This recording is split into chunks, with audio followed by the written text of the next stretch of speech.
نااہل مودی حکومت ناقص خارجہ پالیسی کے باعث بیرون ملک بھارتیوں کی جانوں کی حفاظت میں یکسر ناکام ہو گئے۔ یوکرین کی جنوبی بندرگاہ اوڈیسا سے روانہ ہونے والے جہاز پر حملے میں 4 بھارتی ہلاک اور 1 زخمی ہو گیا۔ خبر ایجنسی رائٹرز کے مطابق یوکرین کی جنوبی بندرگاہ اوڈیسا سے روانہ ہونے والے جہاز پر حملے میں 4 بھارتی ہلاک اور 1 زخمی ہو گیا۔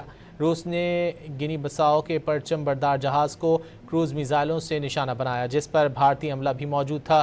امریکہ ایران جنگ کے بعد سے آبنائے ہرمز میں جہازوں پر حملوں کے دوران کئی بھارتی ہلاک ہو چکے ہیں۔ واضح رہے کہ گزشتہ ماہ بھی خلیج عمان میں ایک آئل ٹینکر پر حملے میں 3 بھارتی ملاح جان سے ہاتھ دھو بیٹھے تھے۔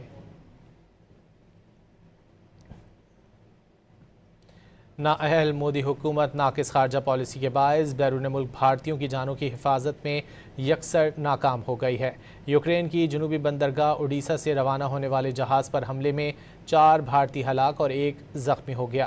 خبر ایجنسی رائٹرز کے مطابق یوکرین کی جنوبی بندرگاہ اوڈیسا سے روانہ ہونے والے جہاز پر حملے میں 4 بھارتی ہلاک اور 1 زخمی ہو گیا۔ روس نے گنی بساؤ کے پرچم بردار جہاز کو کروز میزائلوں سے نشانہ بنایا، جس پر بھارتی عملہ بھی موجود تھا۔ امریکہ ایران جنگ کے بعد سے آبنائے ہرمز میں جہازوں پر حملوں کے دوران کئی بھارتی ہلاک ہو چکے ہیں۔